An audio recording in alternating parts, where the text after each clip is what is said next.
بتان جو کفر ہیں میں ان کا انکار کرنے والا ہوں. اور پھر اس کی تعبیر بیان فرماتے ہیں کہ جس شخص نے شراب نچوڑتے ہوئے دیکھا اس کو تو مرتبہ اور مقام عطا ہو جائے گا جو کہ پہلے سے اسے حاصل تھا، جو کہ وہ بادشاہ کو شراب پلانے کا درجہ تھا. اور جو دوسرا شخص ہے اس کو پھانسی دی جائے گی اور اس کی لاش جو ہے وہ پرندے کھائیں گے. ایسا ہی ہوتا ہے اللہ کے حکم سے. لیکن وہ ایک نصیحت بھی کرتے ہیں جس شخص کو وہ گمان کرتے ہیں کہ یہ بچ جائے گا کہ تم اپنے بادشاہ کے سامنے میرا ذکر کرنا نہ بھولنا. لیکن شیطان اس ذکر کو بھلا دیتا ہے اور حضرت یوسف علیہ السلام اسی زندہ میں قید رہتے ہیں. پھر ایک دن بادشاہ وہ خواب دیکھتا ہے اور یہ بادشاہ جو ہے یہ عمالقہ قوم کا ایک شخص جو ہے وہ کہا جاتا ہے کہ یہ شخص تھا. اور یہ دیان بن ولید اس کا نام جو ہے مختلف تفاسیر میں بیان ہوا ہے. اور وہ بادشاہ ایک بہتر انسان باقی تمام لوگوں میں، جس کو خواب میں آتا ہے کہ میں یہ دیکھتا ہوں کہ 7 دبلی گائیں 7 فربا گائیوں کو کھا رہی ہیں اور 7 بالیاں خشک ہیں اور 7 بالیاں جو ہیں وہ ہری ہیں. کوئی مجھے اس کی تعبیر بتائے. مصاحبین میں سے کوئی تعبیر نہیں بتا سکتا. تو وہ شخص کو یاد آتا ہے جو بادشاہ کے اس وقت مقربین میں سے ہے کہ ایک شخص زندان میں اور اس کے پاس اللہ نے خوابوں کی تعبیر کا علم رکھا ہے. تو وہ بادشاہ سے کہتا ہے کہ مجھے اجازت ہو تو میں یہ تعبیر بیان کر دیتا ہوں. اور وہ جا کے حضرت یوسف علیہ السلام سے اس کی تعبیر پوچھتا ہے اور آپ تعبیر بتاتے ہیں. نہ صرف تعبیر بتاتے ہیں بلکہ تدبیر بھی بتاتے ہیں کہ اس کا مطلب یہ ہے کہ قحط سالی کے 7 سال آئیں گے لیکن اس سے پہلے 7 سال ایسے ہیں جس میں خوب فصل ہوگی. وہ وقت ہے جبکہ فصلوں کو ان کی بالیوں میں ہی محفوظ رکھنا ہے اور زیادہ سے زیادہ ذخیرہ کرنی ہے خوراک تاکہ قحط سالی کے سال جو ہیں وہ آرام سے نکل سکیں. یہ تدبیر اور خواب کی تعبیر جب وہ شخص جا کے بادشاہ کے سامنے بیان کرتا ہے تو متاثر ہوئے بغیر نہیں رہ سکتا اور وہ حکم دیتا ہے کہ یوسف علیہ السلام کو دربار میں پیش کیا جائے. لیکن آپ اس کی اس دی گئی آفر کو اویل کرنے سے پہلے ایک شرط لگاتے ہیں کہ میں چاہتا ہوں کہ وہ جو مجھ پہ الزام لگا تھا اس کے بارے میں پہلے تحقیق کی جائے کہ وہ کیا تھا. بادشاہ کے پاس یہ معاملہ پہنچتا ہے تو وہ زلیخا سمیت تمام عورتوں کو وہاں پہ اپنے دربار میں بلا لیتا ہے اور ان سے پوچھتا ہے کہ وہ جو تم لوگوں نے انگلیاں کاٹی تھیں اور حضرت یوسف علیہ السلام کا کیا قصہ ہے. تو وہ آپ کی پاکیزگی اور اس کے ساتھ ساتھ آپ کی معصومیت کی گواہی دیتی ہیں اور کہتی ہیں یقیناً ہم نے اس میں کوئی برائی نہیں پائی. کچھ جگہوں پہ یہ بیان ہے کہ اس سے آگے کا جو بیان ہے وہ حضرت یوسف علیہ السلام کا ہے کہ میں یہ چاہتا تھا کہ یہ قصہ کھل کر بیان ہو تاکہ میری بریت ثابت ہو، تاکہ میری گواہی ہو کہ میں اس معاملے میں بالکل بے قصور تھا اور میں نے اس شخص کی جو کہ میرا آقا تھا جس نے مجھ پہ احسان کیا، میں نے اس کی امانت میں خیانت نہیں کی، میں نے اس کی بیوی کے اوپر بری نگاہ نہیں رکھی. اور کچھ جگہوں پہ ہے کہ اس وقت تک زلیخا جو ہے وہ اتنا معتوب ہو چکی تھی اور وہ بھی عشق الہی میں گرفتار ہو گئی تھی اور اس نے خود جس نے پہلے الزام لگایا تھا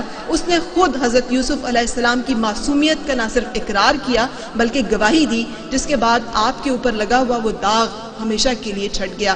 آپ نے ایک اور بات کی وہاں دربار میں کہ مجھے جو خزانے ہیں زمین کے ان کے لیے اوپر وزیر مقرر کیا جائے، اس کے اوپر حاکم مقرر کیا جائے، کیونکہ نمبر 1 میں امین ہوں، امانت دار ہوں، نمبر 2 میں علم رکھتا ہوں. یہ آج تک کسی بھی منصب کے لیے کرائیٹیریا جو حضرت یوسف علیہ السلام نے بیان کر دیا کہ یہ 2 صفات بنیادی ہیں اور وہ بادشاہ جو کہ ان کے علم سے اور ان کی شخصیت سے متاثر تھا وہ آپ کو مقرر کر دیتا ہے. اور آپ اتنا حسن معاملہ کے ساتھ یہ ساری